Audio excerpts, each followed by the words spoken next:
السلام علیکم ورحمۃ اللہ تعالی وبرکاتہ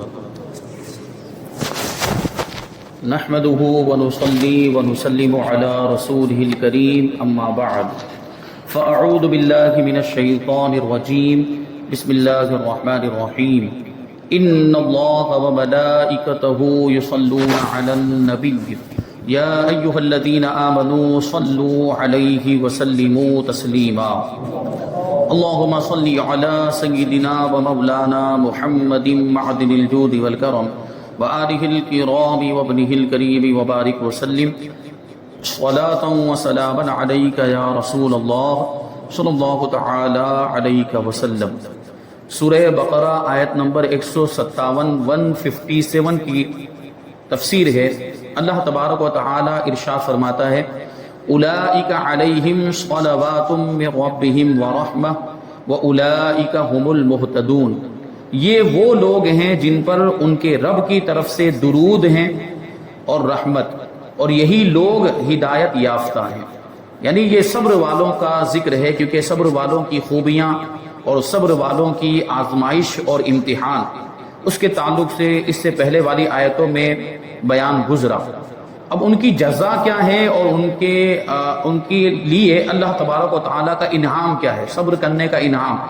تو اللہ تبارک و تعالیٰ اس آیت کریمہ میں ان کے انعام کو بیان کر رہا ہے کہ یہ وہ لوگ ہیں کہ ان پر اللہ تبارک و تعالیٰ کی طرف سے رحمتیں نازل ہوتی ہیں، برکتیں نازل ہوتی ہیں، اور یہی لوگ ہدایت یافتہ ہیں۔ صبر کرنے والے اللہ تبارک و تعالیٰ کے محبوب ہوتے ہیں، اللہ تبارک و تعالیٰ ان سے محبت فرماتا ہے اور ان کو پسند فرماتا ہے، ان کے لیے بخشش اور ہدایت اور رحمت ہے۔ مصیبت پر صبر کرنے کے کئی آداب ہیں، ان میں سے 4 آداب یہ ہیں جنہیں علامہ ابن قدامہ مقدسی رحمۃ اللہ تعالی علیہ نے اپنی کتاب مختصر منہاج القاصدین کے صفحہ نمبر 227 پر ذکر فرمایا۔ پہلا ادب، صبر کرنے کے آداب بیان کیے جا رہے ہیں، ان میں سے پہلا ادب یہ ہے کہ جب مصیبت پہنچے تو اسی وقت صبر و استقلال سے کام لیا جائے۔ یعنی جیسے ہی مصیبت آئے، مصیبت پرانی ہونے سے پہلے جیسے ہی پہلا صدمہ پہنچا، پہلی تکلیف پہنچی، اسی وقت صبر کرے، کیونکہ اصل صبر یہی ہے۔ مصیبت جب پرانی ہوتی ہے تو خود بخود صبر آ ہی جاتا ہے۔ مصیبت کو جب ٹائم گزر جاتا ہے، عرصہ گزر جاتا ہے، تو خود بخود سکون آ جاتا ہے اور آدمی کو اس کی عادت پڑ جاتی۔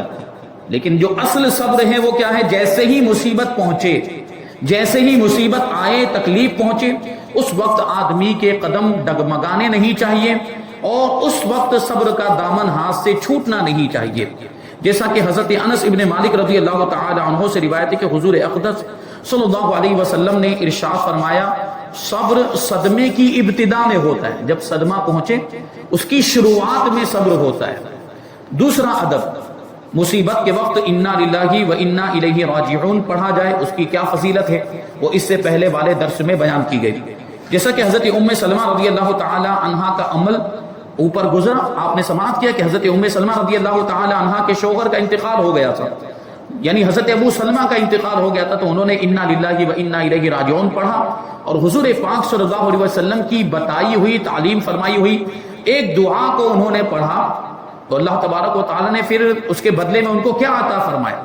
حضرت ابو سلمہ سے بھی بہتر شوہر، بلکہ ایسے شوہر عطا فرمائے کہ جن سے بہتر کوئی نہیں، یعنی پھر نبی پاک صلی اللہ علیہ وسلم کے نکاح میں وہ آئی۔ تو یہ انا للہ و انا الیہ راجعون پڑھنے کی برکت ہے کہ انہوں نے اپنے شوہر کے انتقال پر، حضرت ام سلمہ رضی اللہ تعالی عنہا نے انا للہ و انا الیہ راجعون پڑھا تھا۔ تیسرا ادب، مصیبت آنے پر زبان اور دیگر اعضاء سے کوئی ایسا کلام یا فعل نہ کیا جائے جو شریعت کے خلاف ہے، جیسے زبان سے اللہ تبارک و تعالیٰ کی بارگاہ میں شکوہ اور شکایت کے کلمات بولنا، سینہ پیٹنا اور گریبان چاک کر لینا وغیرہ، یہ سب نہیں ہونا چاہیے۔ صبر کا دامن تھامے رکھنا چاہیے، یہ سب چیزیں یہ صبر کے خلاف ہے۔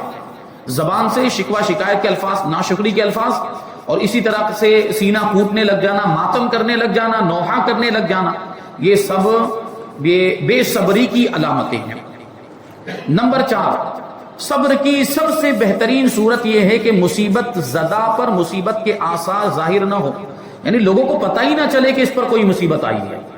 لوگوں کو احساس ہی نہ ہو کہ یہ تکلیف میں ہے یا یہ جو ہے کہ صدمے میں ہے. اس طرح جو ہے لوگوں کے سامنے پیش آنا چاہیے. تنہائی میں کچھ معاملات ہوں، اللہ کی بارگاہ میں روئے گڑ گڑائے، اللہ کی بارگاہ سے مصیبت کو دور کرنے کے لیے دعائیں کرے، وہ الگ بات. لیکن لوگوں کے سامنے جب آئے تو پتہ نہیں چلنا چاہیے کہ یہ آدمی مصیبت میں ہے. جیسا کہ ابھی ایک واقعہ ذکر کیا جا رہا ہے، اس سے آپ کو احساس ہوگا کہ یہ صحابہ کرام اور صحابیات صبر کی کتنی انتہا کو پہنچے ہوئے تھے اور وہ اسلامی تعلیمات پر کتنی سختی کے ساتھ عمل کرتے تھے.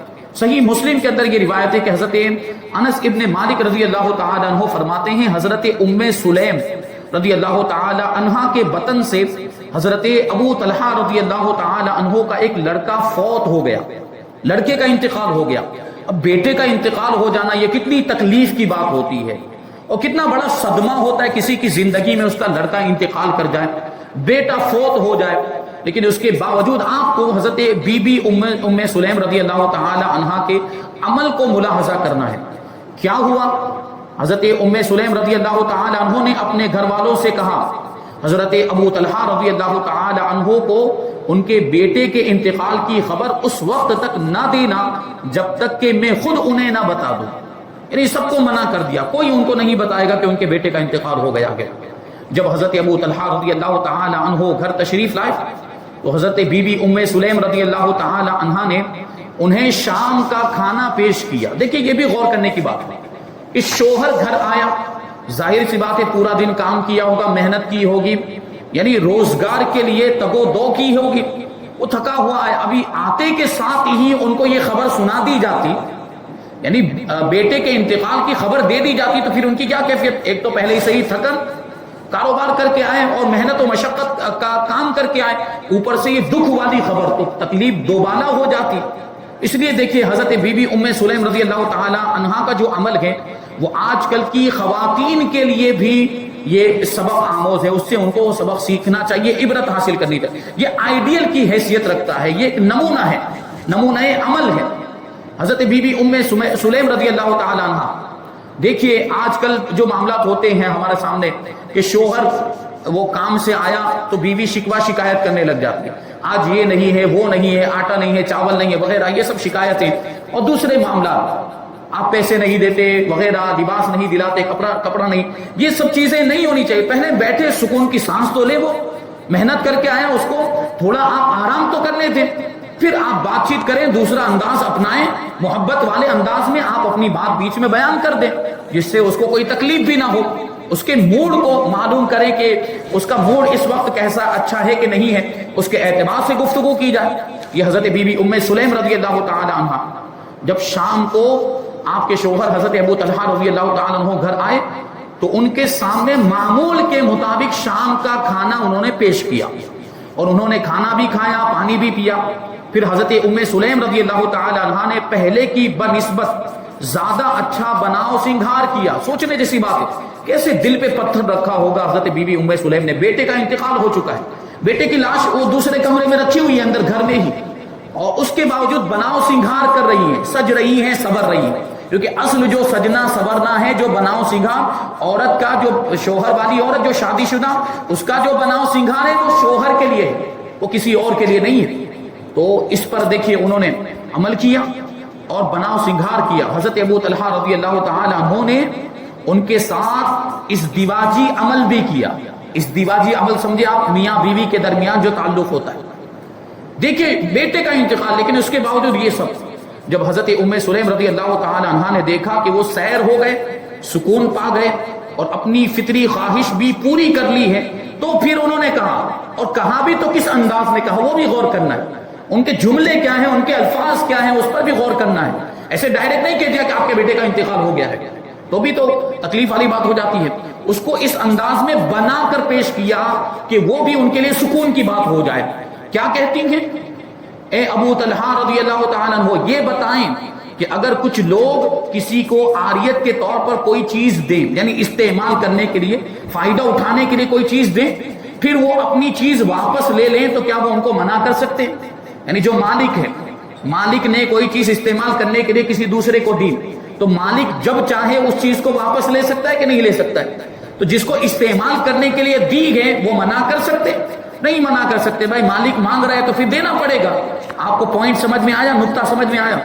حضرت ابو طلحہ رضی اللہ تعالی عنہ نے کہا کہ نہیں، منع نہیں کر سکتے بھائی، وہ مالک ہے، اس نے استعمال کرنے کے لیے دی، یہی اس کا احسان ہے، یہ اس کا کرم ہے، وہ واپس جب چاہے لے دے.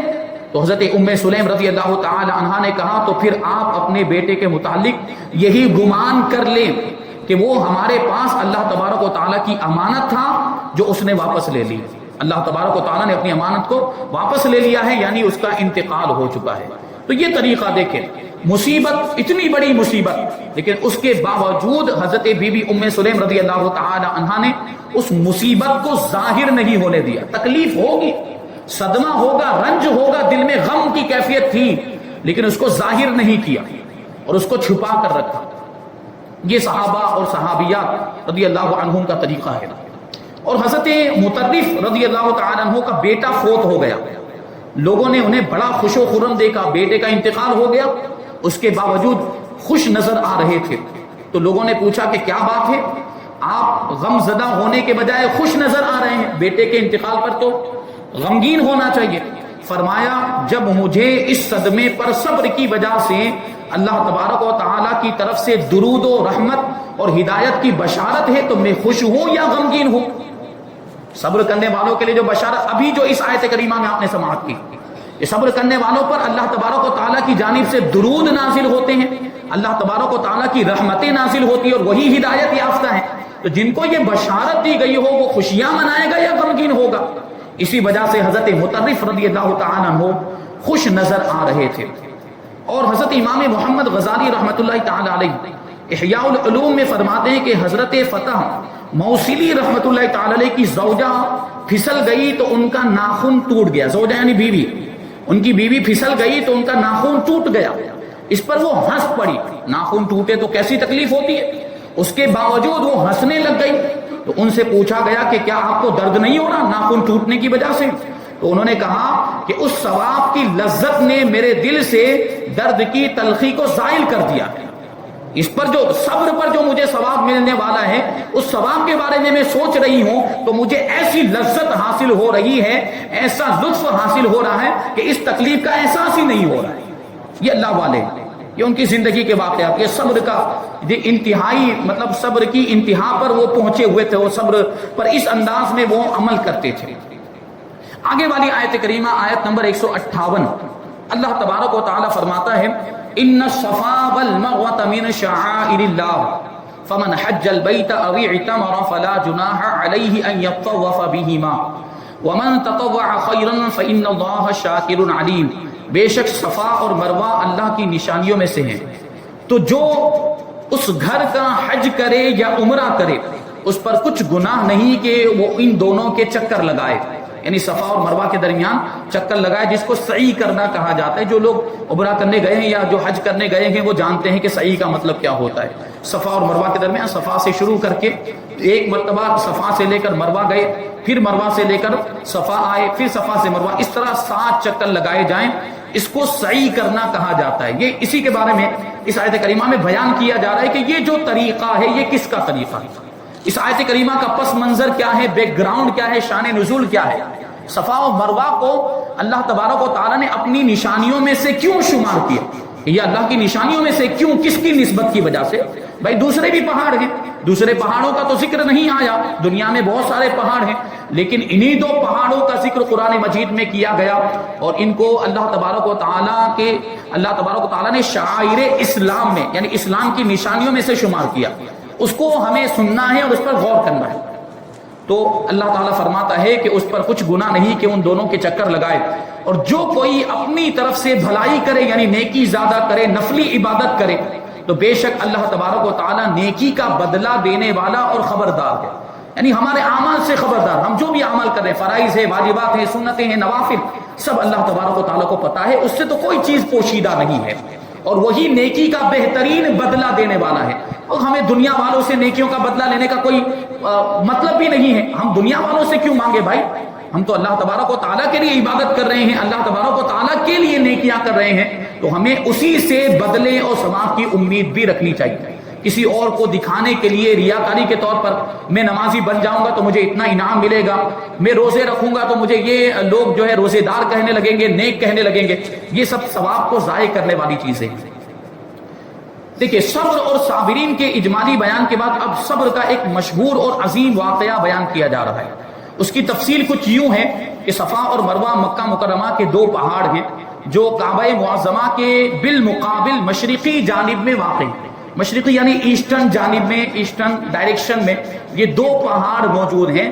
بالکل خانہ کعبہ جہاں پر موجود ہے، آپ اس کے ایسٹ میں دیکھیں تو وہاں پر یہ دو پہاڑ ابھی تو نظر نہیں آتے، وہ پہاڑ عمارت بنا دی گئی، پہلے یہ پہاڑ نظر بھی آتے تھے، اب عمارت کے اندر جائیں گے تو کچھ اس کے باقیات آپ کو نظر آئیں گے، کچھ تھوڑا سا حصہ اس کا موجود ہے وہ آپ کو دیکھنے کو ملے گا۔ صفا تو کافی بڑا نظر آتا ہے لیکن مروہ تو بالکل ایک دم وہ زمین سے متصل ہو گیا، اس انداز میں وہ عمارت بنا دی گئی ہے، اس کی وجہ سے وہ پہاڑ نظر نہیں آتے۔ ہاں نیچے بیسمنٹ میں اگر جائیں گے تو مروہ بھی وہاں پر آپ کو اچھے انداز میں دیکھنے کو ملے گا، نیچے والا جو حصہ ہے صحیح کرنے کا وہاں پر صحیح کی جائے تو اور بہتر ہے، کیونکہ وہ اصل جو ہے پرانا جو مسعی تھا جو صحیح کرنے کی جگہ وہی ہے جو نیچے بنا ہوا ہے، لیکن اب وہاں پر پابندیاں لگ گئی ہیں، وہاں جانے نہیں دیا جاتا ہے، اوپر بھیج دیا جاتا ہے، اس لیے مجبوری میں اوپر جانا پڑتا ہے۔ تو یہ صفا اور مروہ خانہ کعبہ کے بالمقابل مشرقی جانب میں یہ دو پہاڑ موجود ہیں۔ حضرت ہاجرہ رضی اللہ تعالی عنہا اور حضرت اسماعیل علیہ السلام نے ان دونوں پہاڑوں کے قریب اس مقام پر جہاں زمزم کا کنواں موجود ہے حکم الہی سے سکونت اختیار فرمائی، یعنی وہاں پر وہ رہنے لگ گئے، رہائش اختیار کی۔ ہوا کیا تھا وہ واقعہ آپ کو معلوم ہے، اللہ تبارک و تعالیٰ کے حکم کی تعمیل میں حضرت ابراہیم علیہ السلام نے حضرت ہاجرہ کو بھی اور حضرت اسماعیل کو بھی مکہ مکرمہ میں چھوڑ دیا، بے آب و گیا چٹیل میدان، نہ کوئی سبزہ ہے، نہ کوئی گھاس ہے، نہ کوئی نباتات ہے، نہ پانی ہے، کچھ بھی نہیں، ایسا ریگستان۔ وہاں پر حضرت ابراہیم علیہ السلام نے، یہ آزمائش تھی، یہ امتحان تھا ان کا بھی اور حضرت ہاجرہ اور حضرت اسماعیل کا بھی علیہ السلام، تو ان کے لیے جو ہے ان کو یہاں پر چھوڑ دیا گیا۔ اب یہ آزمائش تھی، انہوں نے وہاں پر سکونت اختیار کی۔ اس وقت یہ مقام سنگلاخ بیابان تھا، بالکل جنگل، نہ یہاں پر سبزہ تھا، نہ پانی، نہ کھانے پینے کا کوئی سامان، کچھ بھی نہیں۔ ایک ٹوکری وہ کھجور دے کر گئے تھے، پانی کا ایک مشکیزہ دے کر گئے تھے، وہ تو تھوڑے ٹائم میں وہ ختم ہو گئی، کھجوریں بھی ختم ہو گئی، پانی بھی ختم ہو گیا۔ رضائے الہی کے لیے ان مقبول بندوں نے صبر کیا، حضرت ہاجرہ نے بھی صبر کیا اور حضرت اسماعیل علیہ السلام نے بھی صبر کیا۔ حضرت اسماعیل علیہ السلام اس وقت بہت ہی کم عمر تھے، انہیں پیاس لگی اور جب پیاس کی شدت بہت زیادہ ہو گئی تو حضرت ہاجرہ رضی اللہ تعالی عنہا بے تاب ہو کر کوہ صفا پر تشریف لے گئی، صفا پہاڑ پر تشریف کیوں لے گئی؟ پانی تلاش کرنے کے لیے گئی تھی، وہ صحیح کرنے کے لیے نہیں، کیونکہ اس وقت تک تو صحیح کا کوئی معاملہ نہیں تھا، صحیح کا جو سلسلہ تو جاری ہوا یہ تو حضرت ہاجرہ کی نسبت سے جاری ہوا ہے، وہ تو پانی تلاش کرنے کے لیے گئی تھی۔ اللہ تبارک و تعالیٰ کو ان کی یہ ادا اتنی پسند آئی کہ قیامت تک آنے والے عمرہ کرنے والے یا حج کرنے والوں کے لیے صحیح کو واجب قرار دے دیا۔ اب صحیح کریں گے، عمرہ میں بھی صحیح ضروری ہے اور حج میں بھی، تو یہ چیز ہے۔ وہ صفا پر تشریف لے گئی، وہاں بھی پانی نہیں پائے تو اتر کر نیچے کے میدان میں دوڑتی ہوئی مروہ تک پہنچی۔ اچھا یہ دوڑنے کی بھی وجہ بیان کی گئی، یہاں پر نہیں لکھی، لیکن کیا تھا کہ بیچ میں کوئی آڑ تھی یا بیچ میں پہاڑ کوئی آ جا رہا تھا، غالباً وہی مروہ پہاڑ بیچ میں آ جا رہا تھا۔ جب صفا سے اتری تو حضرت اسماعیل علیہ السلام جہاں پر تھے، جہاں تشریف فرماتے، جہاں آپ چھوڑ کر گئی تھی، تو بیچ میں وہ آڑ ہو جانے کی وجہ سے یا خانہ کعبہ کی آڑ ہو جا رہی تھی، مجھے وہ اس وقت یاد نہیں آ رہا، تو حضرت اسماعیل علیہ السلام وہ اتنے فاصلے میں ان کو نظر نہیں آ رہے تھے، تو اس وجہ سے وہ دوڑتی ہوئی اس فاصلے کو آگے طے کر کے جلدی نکل گئی تاکہ حضرت اسماعیل علیہ السلام نظر آنے لگ جائیں اور وہ جو نگاہوں سے اوجھل ہو گئے تھے پھر سے وہ آپ کو دکھنے لگ جائیں۔ تو حضرت ہاجرہ رضی اللہ تعالیٰ عنہ میدان میں اسی لیے دوڑی تھی، اسی دوڑنے کی سنت کو بھی باقی رکھا گیا۔ وہ آپ کو معلوم ہونا چاہیے، نیلین اخضرین کے درمیان دوڑتے ہیں، جو ہری لائٹ لگی ہوئی ہے، گرین لائٹ، اس کے درمیان دوڑتے، یہ بھی حضرت ہاجرہ رضی اللہ تعالی عنہا کی سنت ہے، تو اس کے درمیان دوڑتی ہوئی مروہ تک پہنچی۔ اس طرح حضرت ہاجرہ رضی اللہ تعالی عنہا نے 7 چکر لگائے پانی کو تلاش کرنے کے لیے، اور اللہ تبارک و تعالیٰ نے ان اللہ مع الصابرین، یعنی اللہ صبر کرنے والوں کے ساتھ ہے کا جلوہ اس طرح ظاہر فرمایا کہ غیب سے ایک چشمہ زمزم نمودار ہو گیا، غیب سے زمزم کا چشمہ نمودار ہوا۔ وہ کیسے ہوا وہ بھی آپ کو معلوم، حضرت اسماعیل علیہ السلام نے ایڑی رگڑی، ایڑی رگڑنے کی وجہ سے زمین سے یہ چشمہ نکلا، یہ چشمہ جاری ہو گیا، اور اب یہ چشمہ دیکھیں اس میں کتنی برکت کہ پوری دنیا میں پانی پہنچ رہا ہے، وہاں پر لاکھوں لوگ حاجی اور عمرہ کرنے والے حاضر سب پی رہے ہیں، اس کے باوجود یہ ختم نہیں ہو رہا ہے۔ یہ دیکھیں اس کے باوجود ختم نہیں، اتنا برکت والا یہ پانی ہے۔ اور زمزم کے اندر اللہ تبارک و تعالیٰ نے شفا بھی رکھی ہے، جس مقصد کے لیے پیا جائے اس مقصد میں فائدہ دیتا ہے، روحانی بیماریوں کے لیے پیا جائے یا جسمانی بیماریوں کے لیے پیا جائے، جو نیت ہو اللہ تبارک و تعالیٰ اس اعتبار سے اس میں تاثیر پیدا فرما دیتا ہے۔ یہ زمزم کا پانی ہے، اس میں غور کریں، یہ بات میں عرض کرتا ہوں اکثر موقع پر جب زمزم کی بات آتی ہے، یقیناً زمزم بڑا برکت والا پانی، لیکن کیا ہوا ہے اس پہ بھی غور کرنا کہ زمزم ایک نبی کے ایڑی رگڑنے کی وجہ سے نکلا ہے۔ کون؟ حضرت اسماعیل علیہ السلام، ایک نبی کے ایڑی رگڑنے کی وجہ سے نکلا ہے، لیکن نکلا کہاں سے؟ زمین ہی سے نکلا ہے، نبی کے جسم سے نہیں نکلا ہے۔